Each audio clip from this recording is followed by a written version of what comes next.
Bwana Yesu asifiwe. Ninafurahia kusimama mbele yenu mchana wa leo, na ninayo furaha na shukrani kubwa mbele za Mungu na mbele za wachungaji wetu. Bishop, Mungu akubariki. Wachungaji wote, Mungu awabariki.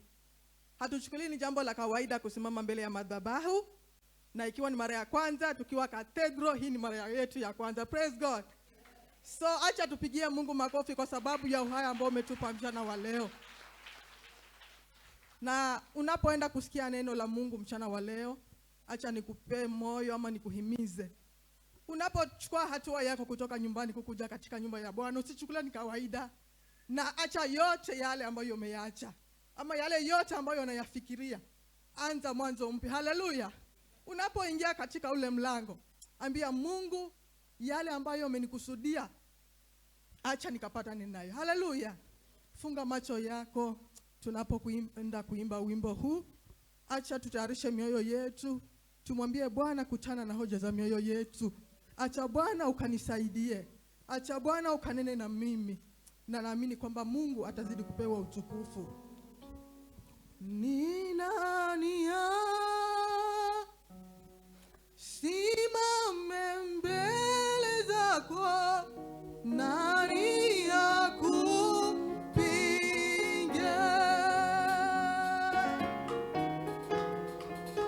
Ni nani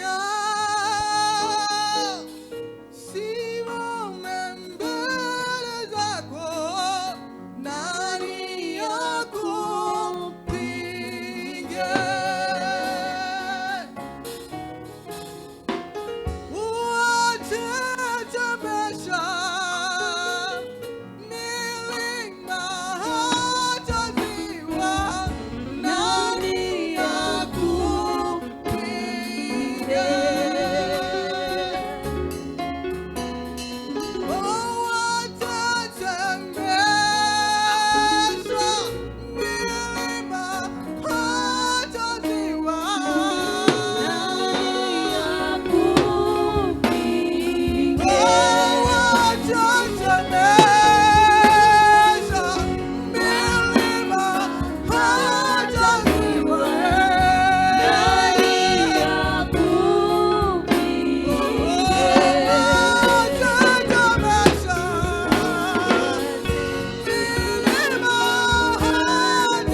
Asante kwa sababu wewe ni mwema.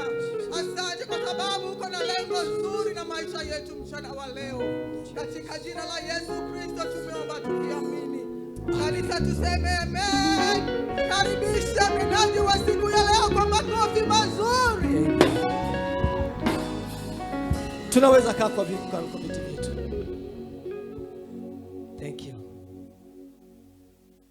And Joshua turned to the people of Israel, saying, choose for yourself whether you are going to serve the gods of your fathers or you are going to serve the gods of Amorites. But for me and my family, we shall serve the Lord. And Samuel, the prophet, Samuel the deacon, stood upon the altar asking the Pefa Kiwanja people to choose, whom shall you serve? But for him, for me and my family, we shall serve the Lord. God bless you. Amen. We bless the name of the Lord this morning, ama mchana wa leo, kwa nafasi hii ambayo ametutunuku ili tukaweze kuhudumu siku ya leo. Bwana asifiwe sana. Bishop, we are very humble. Tunanyenyekea sana mbele zako kwa sababu ya nafasi hii. We don't take for granted, but we know ni kwa sababu ya Mungu. Bwana asifiwe. Asante Bwana kwa ajili ya hawa wote ambao umewaleta. Nataka nikushukuru hata wewe ambao umekuja. Unajua kama ungekuja hili neno hingekuwa na maana. Lakini kwa sababu umekuja, may God bless you. And I just want to welcome you to this sermon today. Are you ready for the word? Bwana asifiwe. Mutaniruhusu nitatumia lugha zote. Bwana asifiwe. Nowadays na sasa nimeanza kutoka katika Uswahilini, nataka sasa niingie katika Uingereza, because very soon tunaenda international. Bwana asifiwe. So kama hujui Kiingereza sasa utahubiriaje wazungu? So allow me to use it today. Allow me to use it. Nitachanganya Kiswahili na hata ile ya kule kwetu nitachanganya. Alimuradi God is here, we shall be blessed. Bwana asifiwe. Our topic today is God is going to help you. Or God will help you. That's my topic. And we are reading from the book of 2 Chronicles, chapter number 13. Ama waraka mambo ya nyakati wa pili, mlango wa 13. We are reading from verse number 8. Let's start from verse number 4. Verse number 4. Number 4. Basi Abija akasimama juu ya mlima, kilima cha Semaram, kilichoko mlima wa Efraimu, akasema, nisikieni enyi Yeroboamu na Israeli wote. Je, haikuwapasa kujua ya kwamba Bwana Mungu wa Israeli alimpa Daudi juu ya ufalme juu ya Israeli milele, yeye na wanawe na agano la chumvi. Nataka uende verse number 8. Verse number 8. Hata sasa mwajidhani kuwa mtauzuia ufalme wa Bwana mikononi mwa wana wa Daudi, nanyi mmekuwa jamii kubwa, na kwenu mna ndama za dhahabu alizowafanyia Yeroboamu kwa miungu. Nifanyie verse number 13. Verse 13. Lakini Yeroboamu akawazungushia waviziao kwa nyumba, basi wao wakawa mbele ya Yuda na wale waviziao nyuma yao. Bwana alibariki neno lake. So nimeanza kwa kusema mada yetu ama kichwa cha ujumbe huu ni kwamba God will help you. You can repeat this statement ya kwamba badala kusema God will help you, sema God will help me. Ama Bwana atanisaidia. Bwana asifiwe sana. Bwana atanisaidia. Nataka uchukue neno hili kama ni la kwako, ya kwamba katika haya ambayo ninapitia, Bwana atanisaidia. Bwana asifiwe sana. Yule mhubiri wa kwanza amesema Mungu atakutumia. Lakini kama bado hajakutumia Mungu, Mungu atakusaidia. Ama Mungu atakusaidia katika hali ama ili aweze kukutumia. Katika kukutumia ni Mungu atakusaidia. So Mungu atatusaidia. I want to connect the theme with the theme of this month. The theme for this month is divine connection. Bwana asifiwe sana. When we speak about divine connection, ama wakati ambapo tunazungumzia kuhusu divine connection, basically we have exempted the world effort worketh on our lives. Yani tumeondoa msaada wa kibinadamu ama msaada wa kimungu katika maisha, ama msaada wa kibinadamu ama msaada wa kiulimwengu katika maisha yetu. Bwana asifiwe sana. Kwa maneno mengine, ninamaanisha tumeondoa mtazamo. We have shifted all our focus not to the things of the world but to the things of God. Bwana asifiwe. Ndiposa Daudi katika kitabu cha Psalms 121, Daudi anasema, nitainua macho yangu. Bwana asifiwe. Nitayainua macho yangu, nitazame mlimani. Msaada wangu natoka wapi? Msaada wangu natoka wapi? Msaada wangu natoka kwa Mungu. Mungu aliyezifanya mbingu na nchi. Kumaanisha Daudi ameshagundua ya kwamba msaada wake hautokani na mambo ama hautokani na ulimwengu huu, lakini msaada wake unatokana kwa Mungu ama unatoka kwa Mungu aliyeziumba mbingu na nchi. Bwana Yesu asifiwe sana. Where is your help come from? Msaada wako unatoka wapi? Bwana asifiwe sana. Unaweza angalia ukakosa kuona msaada. That's why today God has given me this word. Anasema ya kwamba I will come and help you. Bwana asifiwe sana. Nitaanza kwa kupatia two theological words. I want to give you two theological words ambazo zitatusaidia kuelewa uhusiano wetu na Mungu kabla tujue ama kabla tujiweke mahali ambapo tunasema God is going to help us. Before God helps you, there must be a relationship.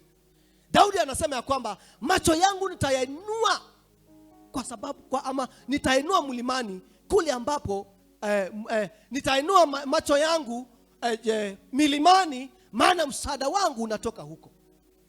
Bwana asifiwe sana. Two theological words. Number one, we have inajita transcendent. There is a word in theology, we call it transcendent. Transcendent. Transcendent Kiswahili anasema yani Mungu ama kuna Mungu ambaye amepita uwezo wa mwanadamu. He is above his creation. Our God is a transcendent God. Yani hayuko chini kama vile watu wanatazama jamii zao ama wazazi wao. Baada ya kutuumba hakubaki hapa ama tubaki na viumbe, lakini alijiweka far beyond his creation. That's why tunasema our God is a transcendent God. He lives beyond, above, far away his creation. Bwana asifiwe sana. And there is a fallacy. A fallacy is falsehood. Kuna watu ambao wanaamini ya kwamba kwa sababu God is a transcendent God, he lives far beyond his creation, he does not has nothing to do with the details of his creation. That's a fallacy. Huo ni udanganyifu. Bwana asifiwe sana. Hata kama Mungu anaishi mbali na viumbe vyake, Mungu bado anahusika sana, anahusika zaidi na maisha ya watu wake. That's the truth. That's the truth. Bwana asifiwe sana.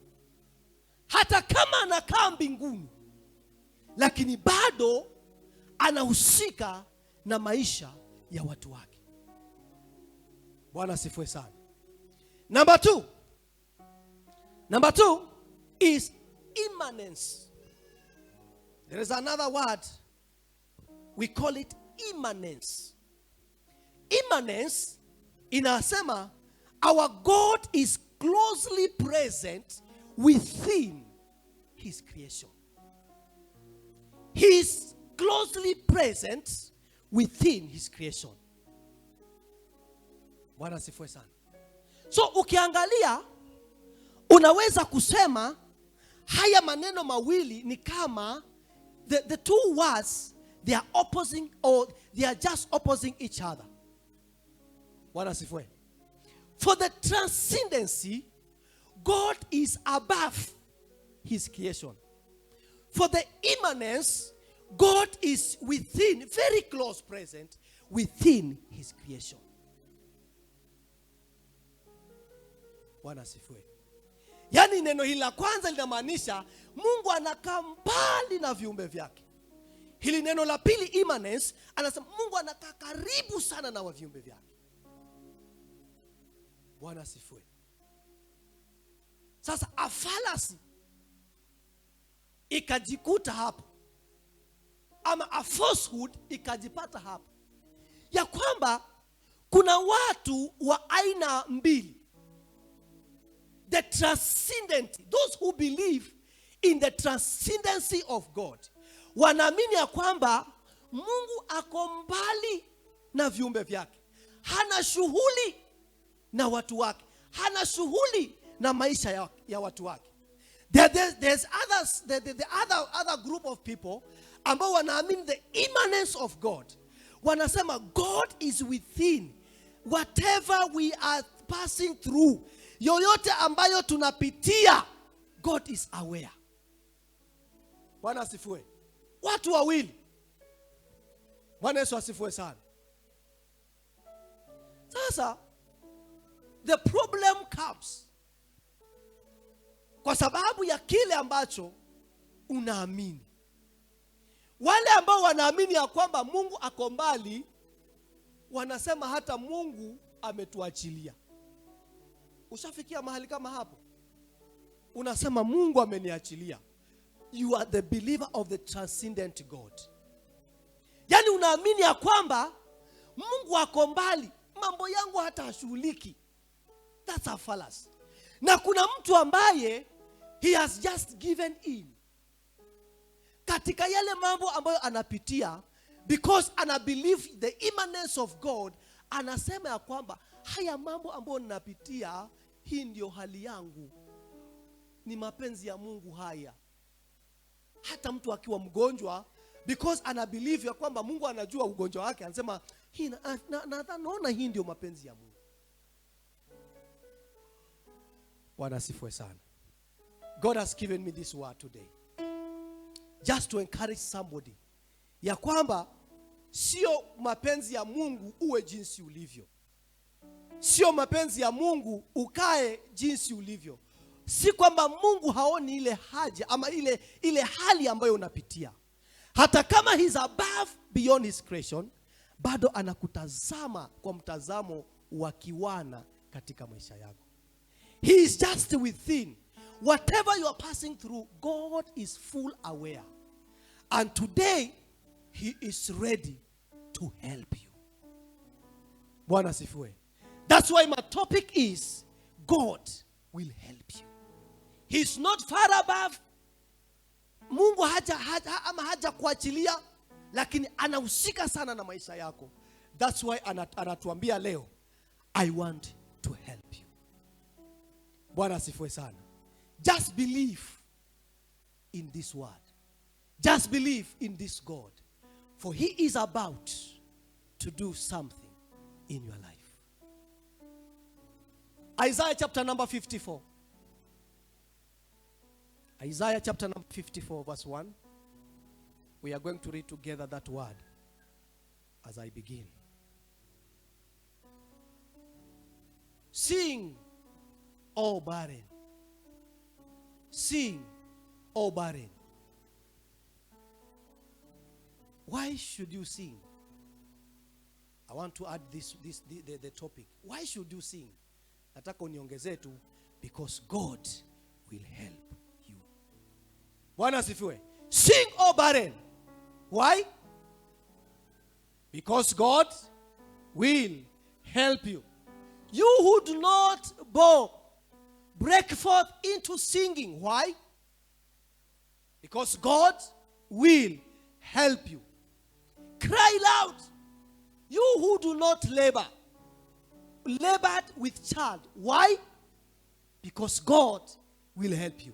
For more are the children of your desolate than the children of the married woman. How? Because God is going to help you. Bwana asifiwe sana. God is about to do something. God is about to do something in our lives. I just want you to believe. Believe this word. Believe his message. Believe him, and all things shall be possible. The book that we have read, in the book of 2 Chronicles chapter number 13, a story is given there about two kings ambao wameishi katika vita. Bwana asifiwe sana. Lakini the full story ama hadithi hii inaanza hapo nyumani, wakati ambapo Mungu aliwatoa wana wa Israeli. After they have crossed over, the Bible says wakafika katika nchi ya ahadi ama nchi ya Kanaani. Before wafike, the Bible inasema they encountered many tribes ama nations. Bwana Yesu asifiwe sana. Wakati tu walipotoka katika nchi ya Kanaani ama katika nchi ya Misri, the Bible says wakaona ama wakakuja kuona jinsi zile ama the other nation were being ruled. Wakagundua kwamba kumbe si Mungu peke yake anaweza kuongoza taifa. Kumbe hata kunaweza kuwa na wafalme kuongoza taifa. So because of that, the Bible says the Israelites, they demanded for a king. Wakasema sasa pia sisi tunataka tukae kama hao watu wengine. So Bible inasema ya kwamba God through prophet Samuel gave them a king. The first king of Israel was Saul. Saul he led the nation for over 40 years. But the Bible says kwa sababu ya disobedience, God he rejected him. Bwana asifiwe sana. When God rejected Saul, sacred ama kwa siri kubwa, Mungu anamtokelezea Samueli tena, anamwambia nimekutuma katika nyumba ya Yese ili ukaweza kunitilia mimi mafuta mfalme ambaye nimemchagua kwa niaba ya Sauli. Daudi sasa anakuwa ama anapatiwa mafuta kuwa sasa mfalme wa Israeli. Bwana asifiwe sana. With many successes and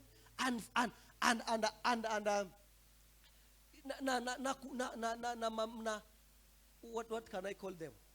The success and failures. After 40 years, Mungu naye akamlaza Daudi na baba zake. David died. Bwana asifiwe sana. After the death of David, the son Solomon took over. Akachukua uongozi kwa baba yake. Tunamjua Solomon as the man full of wisdom.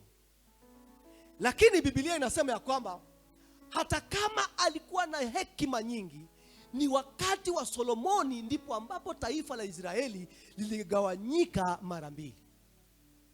Kukawa na northern side na kukawa na wengine from the southern side.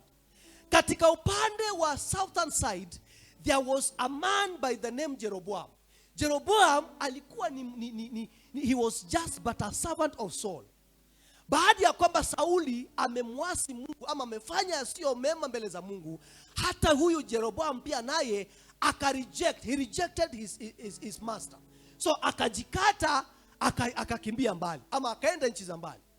The Bible says kwa sababu ya uasi wa Jeroboam, Solomoni alitaka kumuua Jeroboam.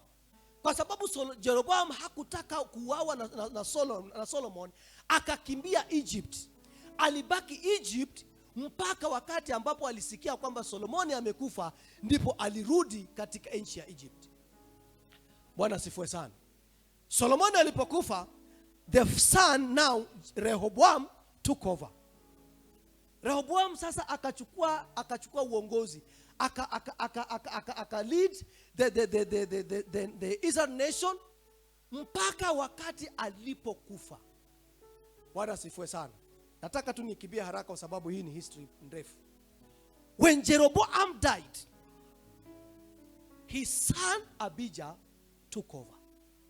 Sasa pale ambapo tumesoma ni mahali ambapo Solomoni amekufa ama Sulemani amekufa, Rehoboam amechukua uongozi na yeye ameongoza taifa la Israeli mpaka kifo chake. Alipokufa, Abijah the son sasa took over. Bwana asifiwe sana. Kumbuka wakati wa Solomoni ama wakati wa Solomon, Jeroboam was existing. Alikuwa tu ni mfanyikazi under Solomon. Kwa sababu ya disobedience, hata yeye akaamua kumwasi huyu mfalme. Akakimbia kwa sababu hakutaka kuuawa. Sasa nataka nikupatie hiyo picture. Solomon amekufa, Rehoboam has taken over. Ametembea mpaka amekufa. Now the son Abijah ametake over. Kumbuka Rehoboam ama Jeroboam ako katika maficho, akiwa anangojea ahadi ya Mungu ambayo Mungu alikuwa amemwahidi. Bwana asifiwe sana. So aliposikia ya kwamba Solomon amekufa, hapo ndipo Jeroboam he came back. Alipokuja akapata it is son Rehoboam who is leading the Israelites. Bwana Yesu asifiwe sana. Wakaanza vita. Kumbuka vita vimeanza na baba yake Sulemani. Wakaanza vita between Rehoboam and Jeroboam.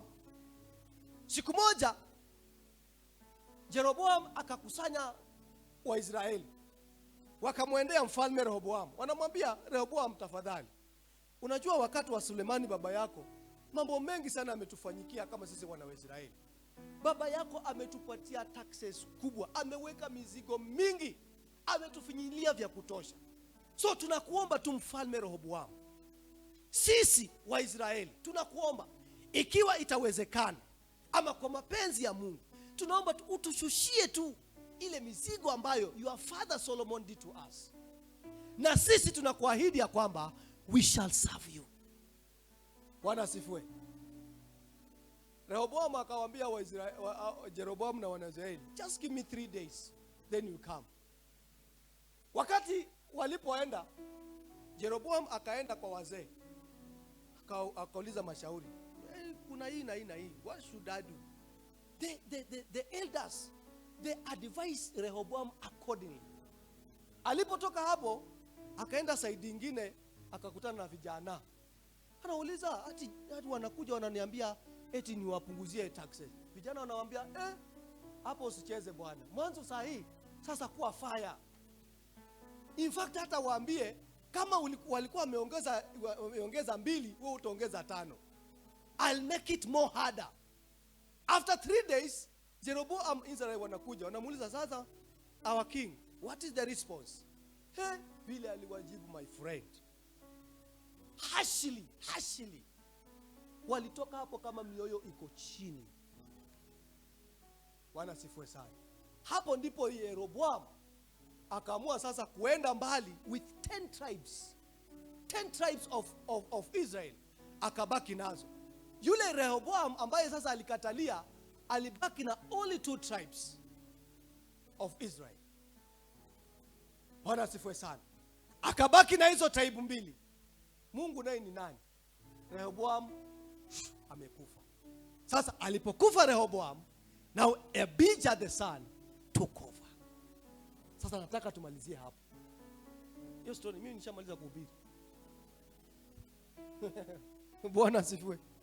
Mlikuwa mnadhani nitamaliza nitakaa hapa? Mimi nishamaliza. Praise the name of the living God. So where we have read, now Abijah is the king.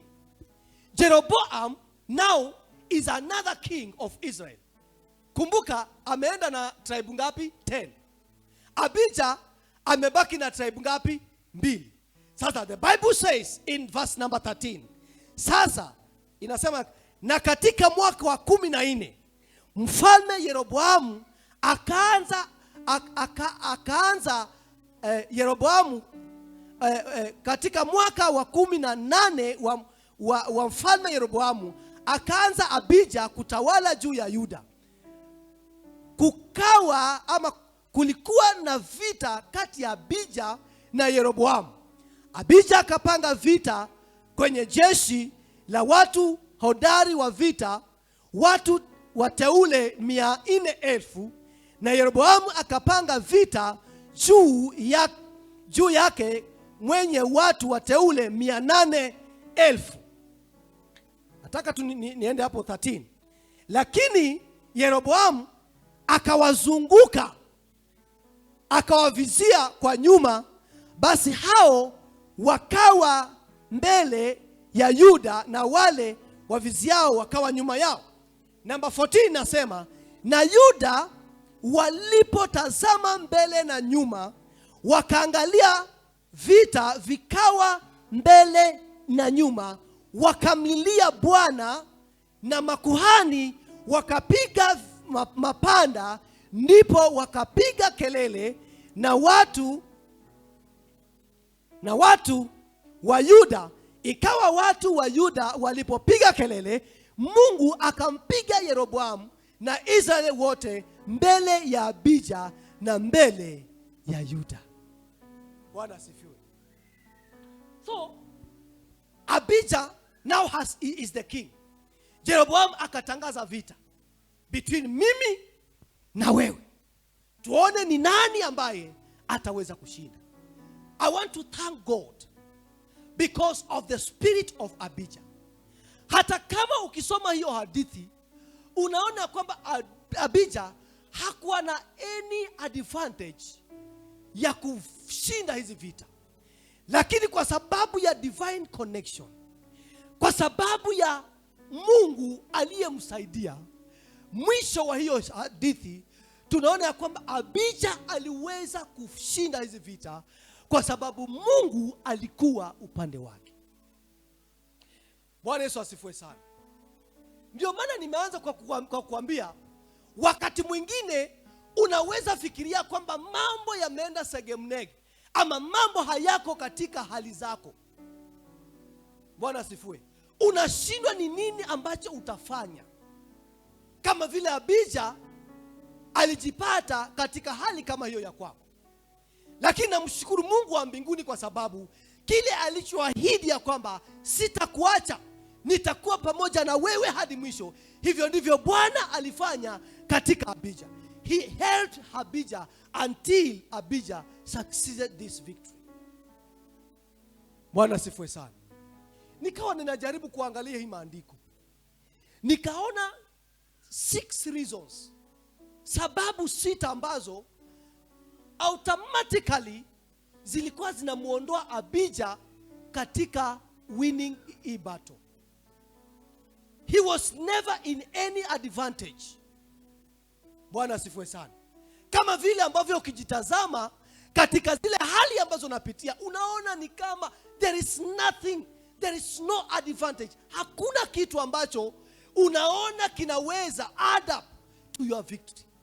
But I want to tell you, because God liveth, God is going to help you and you will emerge to be a victor. Bwana asifiwe sana. Acha nikamwangalia Abijah.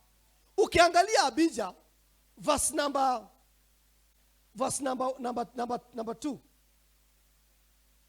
Patia hapo verse number 3. Verse number 3. Verse number 3 inasema Abijah akapanga vita akiwa na jeshi la watu hodari wa vita, watu wateule 1,400. Naye Yeroboam akapanga vita juu yake akiwa na watu wateule 800,000 waliokuwa wanaume mashujaa. Bwana asifiwe. Vita viko hapo. Abijah nimetokezea, nataka nipigane vita. Sasa adui anakuja vitani akiwa amebeba majeshi 800,000, 800,000 men. Abijah is marching to the battlefield with only 400,000 men. Hebu ni wale walifanya mathematics. What is the ratio? 1:2. Unaona ushindi hapo? Unaona ushindi hapo? Yaani ameleta watu 400 na mimi nimeleta watu 800. Hiyo vita sasa imeisha. Bwana asifiwe. 400 men versus 800 men. Was there any possibility of this man to win the battle? Hakukuwa nayo. But God, say but God. Kumbe si wingi wa majeshi ndio utafanya hizo vita ushinde. Bwana asifiwe. Ingekuwa wingi wa majeshi, Yeroboam angeshinda hizo vita hiyo siku. 400 versus 800, but God intervened and gave Abijah the victory. Bwana asifiwe. It is not about numbers. Bwana asifiwe. It is not about numbers. It is all about God. Because God is ready to help you. Mungu ndiye atakusaidia katika hizi vita. Just trust him. Bwana Yesu asifiwe sana. Number two, I was looking at the family lineage background. Abijah ametoka kwa Daudi. Bwana asifiwe. The man after God's heart. Si ndio? Ni Daudi peke yake ndio unaona katika mambo yake Mungu alimsaidia. Hata kama yeye alikuwa na mazambi, lakini Mungu alimsaidia. Lakini after David, Solomon, a man with wisdom, anaoa more than 300 women. Bwana asifiwe. After Solomon, Rehoboam ana take over. Yeye sasa ndo amefanya harsh taxes. Kwa hivyo ukiangalia hiyo family background ya Abijah, there was no advantage. Mungu angemwambia tu kwa sababu ya hawa baba zako wenye wamefanya mazambi mbele yangu, hata wewe nawe fanye nini? Bwana asifiwe. Kuna watu ambao sasa ukiangalia background za kwetu, huwezi fikiria kama watu wanaweza simama wafanye kitu. Bwana asifiwe. Never look at your family background. Hizi vita ambazo tuko nazo si kwa sababu ya background ya jamii. Ni Mungu atatusaidia. Hautashinda kwa sababu umelelewa katika familia ambazo ziko vizuri. Kuna watu wametoka familia ambazo hata haziko vizuri kama za kina Abijah. Abijah had no advantage about family.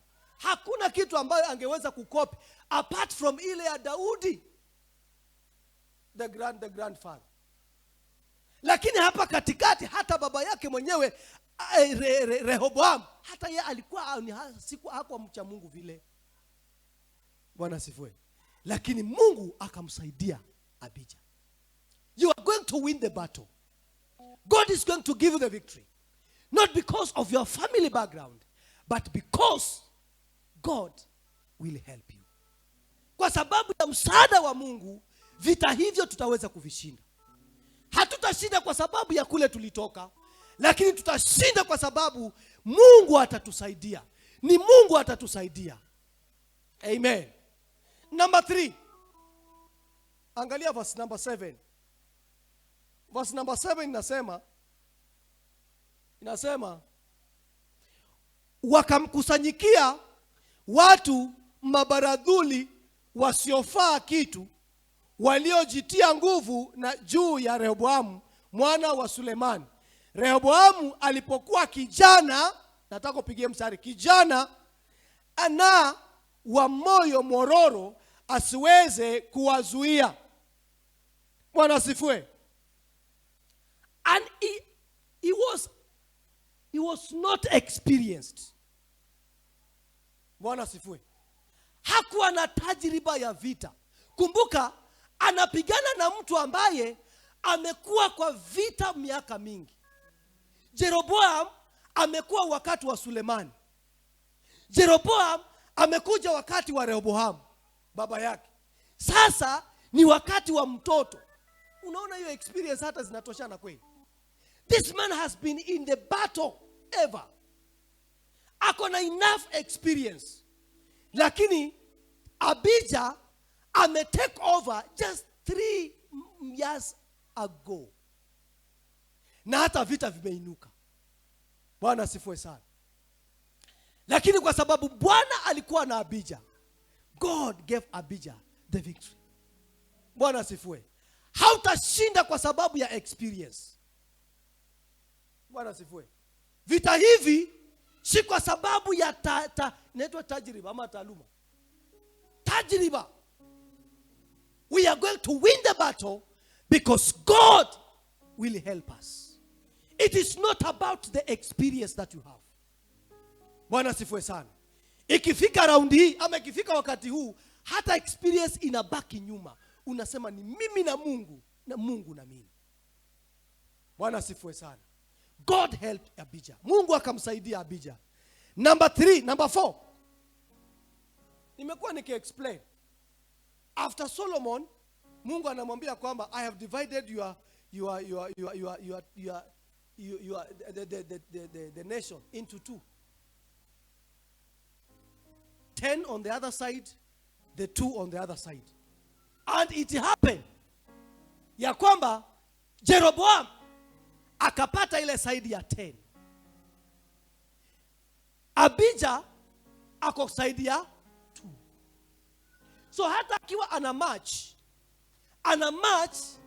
akiwa na only 2 tribes. Yule jamaa the other side anakuja na 10 tribes. Do you see anything like possibility ya kushinda vita? 10. Ile ya kwanza ilikuwa 1:2. Sasa hii ana match na only 2 tribes against 10. Bwana sifu. Hakukuwa na any reason ya huyu jamaa kushinda hizi vita. 2 tribes against 10. Hiyo ni total defeat. But I want to thank God because God intervened the battle. Na Mungu akamsaidia Abijah. It is not about the tribes. Hizi vita ambazo tuko nazo si kwa sababu ya tribes. Hatutashinda kwa sababu we are many. It is not about the tribes, but it is about God helping you. Bwana sifiwe sana. Sitasaidika kwa sababu niko katika tribe ambayo iko na nguvu zaidi, lakini nitasaidika kwa sababu Mungu ako pamoja na mimi. Abijah, Mungu akamsaidia. Number 5, the age. Even the age. Hata age ilikuwa ina limit. Abijah was very young. Jeroboam was an experienced man. Bwana asifiwe. Usijidharau kwa sababu wewe ni mdogo. Bwana asifiwe. Katika vita hizi ni Mungu ndiye anatusaidia. Si ukubwa ama upana ama si ukubwa wa kimo. Daudi anamwambia Goliath, "Unanikujia na mapanga na mafumu." Because Daudi ama Goliath ameona kasika Daudi, anakaona haka ni katoto ambako hata hakiwezi kunifanya kitu. Hakuna haja hata kubeba hata silaha. Haka ni katoto tu. The same happened to Abijah. When he was marching, Jeroboam alikuwa hana wasiwasi because ana feel Abijah is just a small kid. Mimi nimekaa na babu yake Solomoni, nikakuja na baba yake, nikakaa na yeye. Sasa yeye akakaa Abijah katanifanya nini? hata nikutupa. Lakini nataka niseme God alimsaidia Abijah that day. Bwana sifiwe sana. Usijidharau kwa sababu ya udogo au na udogo wako. Mungu atakusaidia. Vita hivi lazima tushinde. Bwana sifiwe sana. Na hatutashinda kwa sababu ya tuna stamina ama tuna nguvu za kupigana hizi vita. Tutashinda kwa sababu Mungu atatusaidia. Ni Mungu atatusaidia. Bwana sifiwe sana. The last one. Jeroboam was very strategic. Yani alikuwa ni ule jamaa wa mipango. Sema mipango. Bwana asifiwe. Yani alikuwa katika vita amejua mpaka mipango. Ana ma connections, anajua mipango. Vita hizi za mpango bwana. The Bible says he marched to the battlefield. Sasa Abijah anasimama tu just to address, anadhani tu vita ni nyinyi wa Israeli. Before hata amalize ku address, the Bible says alipata Jeroboam na majeshi yake wamemzunguka. He caused an ambush. Jeroboam caused an ambush.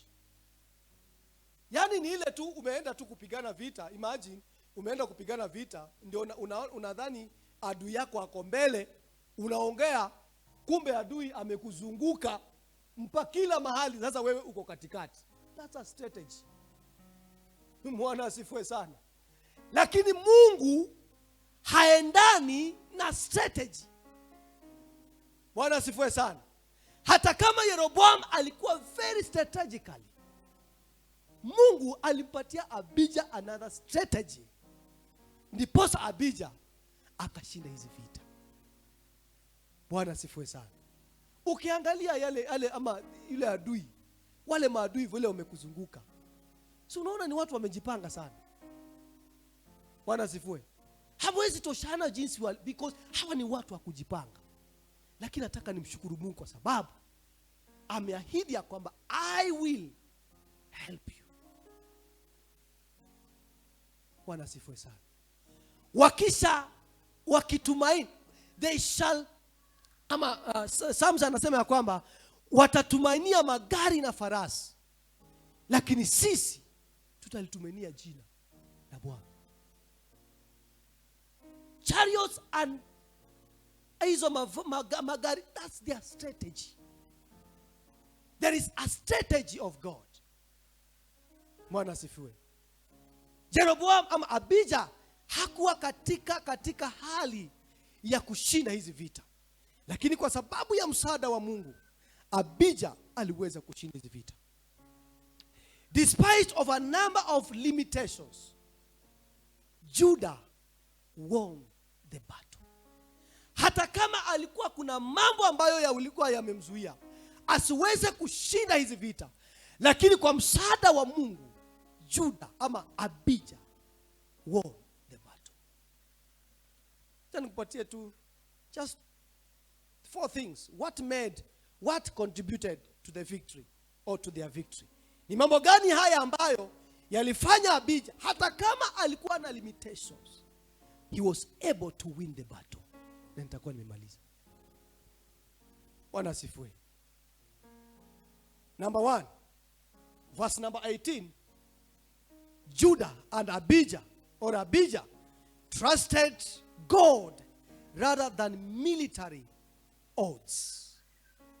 One of the things, ama moja kati ya yale mambo ambayo yalisababisha Abijah kushinda hizi vita, hata kama alikuwa amekabwa na disadvantages. Number 1, Abijah trusted God rather than the military odds. Akiwa amejipanga, Jeroboam anategemea lile kundi la watu 8,000 ama 800,000. Nothing else. Abijah with a small number of men, but with God in their hearts. Bwana asifiwe sana. Wakamtumainia Mungu badala ya jeshi. Bwana sifiwe sana. Kuna vitu ambavyo unaweza kuvitumainia leo. But this is the word. This is the word. And just usitazame yale mambo ambayo yamekuzunguka, zile vitu ambazo unaweza kutumia kwa ajili ya hizi vita ambazo ziko mbele. But trust in this God. Bwana sifiwe sana. Psalms anasema, many shall trust, some will trust in chariots, but we shall trust in the name of the Lord. Bwana sifiwe sana. Just have trust. Trust this God. Bwana sifiwe sana. Abijah trusted God, and God gave him the victory. Number 2. Abijah, Judah, committed to observe the true worship of Yahweh. Baada ya wazazi wake kufanya yaliyo machukizo mbele za Bwana, Abijah alipochukua uongozi, akaazimia kufanya ama kuenenda kulingana na ibada ya Bwana. Hakujichanganya na miungu, lakini alibaki katika kumwabudu Mungu aliye hai. Bwana Yesu asifiwe sana. Wengi tumejipata kukishindwa katika vita kwa sababu baada ya mambo kutusonga, tunaazimia kutafuta miungu mingine badala ya huyu Mungu ambaye anaishi, anaweza kutupigania vita. Bwana asifiwe sana. But Abijah, he purposed just to worship the true God. No matter the challenges, just purpose to worship this God. Trust God and purpose to worship this God alone. And he will intervene in your battles. Number 3. Judah believed in the God's strategy. He believed in the strategy of God. Wengi wakitumania mafarasi. Jeroboam came with a very good strategy. He ambushed them. He caused an ambush. The reason why Jeroboam is causing an ambush is for them to surrender. Alitaka hawa watu wa surrender. Lakini Abijah na Judah wanasema, hata kama you have used your strategy, we are trusting in God who can give us another strategy. What was the strategy? When Jeroboam caused an ambush, the Israelites, the Judah people, and the priests, the Bible says, Judah cried unto the Lord, while the priests blowing the trumpet. Na walipokuwa na mlilia, God intervened.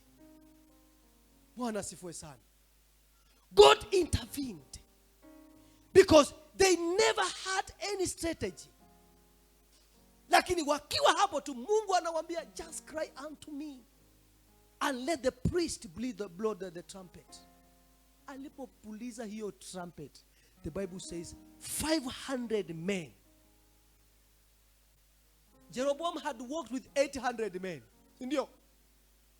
Lakini kwa sababu ya hiki ambacho alifanya, as they were crying unto the Lord and the priest blowing the trumpet, the Bible says God intervened the battle and his 500 men were slain that day. So ikawa sasa wamekuwa reduced from 800 to 500. Watu wamekufa. Jeroboam remained with only 300 men. 300 men against 400 men. Unaona kuna mtu anaweza shinda hapo. God's strategy. What strategy are you going to use? The last one. Despite of being small in number, they had a great faith in the leadership of God. Bwana sifiwe. Verse number Angalia hapo kuanzia 14 kwenda chini. 14 hapo. They had the faith. Wakawa na imani na huyu Mungu ambaye atawapigania vita. Bwana sifiwe. So when I was looking at this, nikajiona na yale ambayo tunapitia. Bwana sifiwe. When you look around, you feel the heaviness of the ambush. Bwana sifiwe. The stories ambazo tunazisikia huko nje si kitu ingine. It is because of the ambush. Ever, devil will use this strategy just to rise or to cause an ambush to the people of God. And the reason, he wants you to surrender. And as I speak, there are many people who have surrendered the ambush. Bwana sifiwe sana. We don't remember. Ama sometimes people do not even remember that they have God ambaye anaweza watoa in that ambush. Bwana sifiwe. Nataka nimalizie.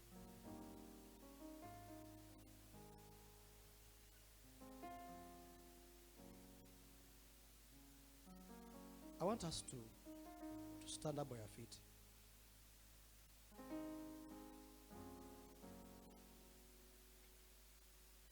As I finish, many of us, we are candidates of the ambush, or we are the candidates of an ambush. The devil has caused so many troubles in our lives, and we felt like we want to give up. We felt like we want to give up. Yani raundi hii hatuna msaada, hakuna msaada. Bwana sifiwe. That ambush is very great. Yani ametusu, yani hizo story, yani vile ambavyo alikuja, hatukuimagine. We never imagined that way. We had planned to face him. We had planned to face the battle. But he came behind us. That is an ambush.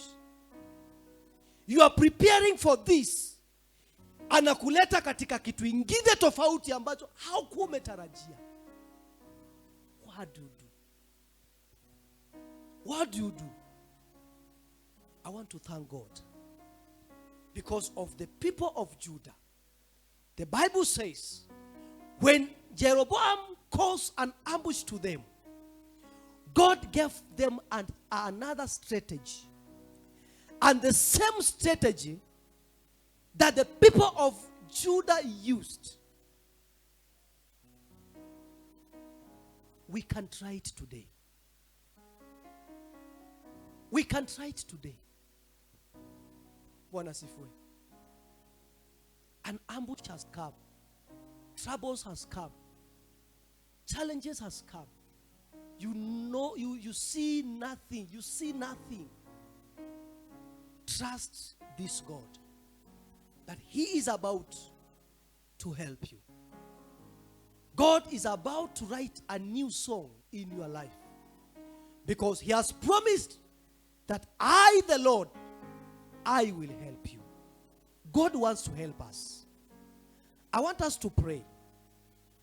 I want us to pray. And this time we are not going to pray. We are going to cry. Praise and worship, you can come. We can use that strategy. The Bible says, when they caused the ambush, the people of Judah, they cried unto the Lord. Not just crying unto the Lord. As they were crying unto the Lord, the priests blew the trumpet. As the priests blew the trumpets, the Bible says God intervened. This is my prayer today. That as we pray, as we cry unto God, as the priest blew the trumpet, God will cause intervention in your lives. Thank you, Jesus. I bless your name. Thank you, Jesus. Yesu, Yesu, Yesu, Yesu, nalita jina lako, nami niweza. Yesu, Yesu, Yesu, imba Yesu, Yesu, Yesu, Baba, nalita jina lako, Yesu, nami niwe salama. Oh, imba Yesu, Yesu, Yesu, imba Yesu, Yesu, Yesu, nalita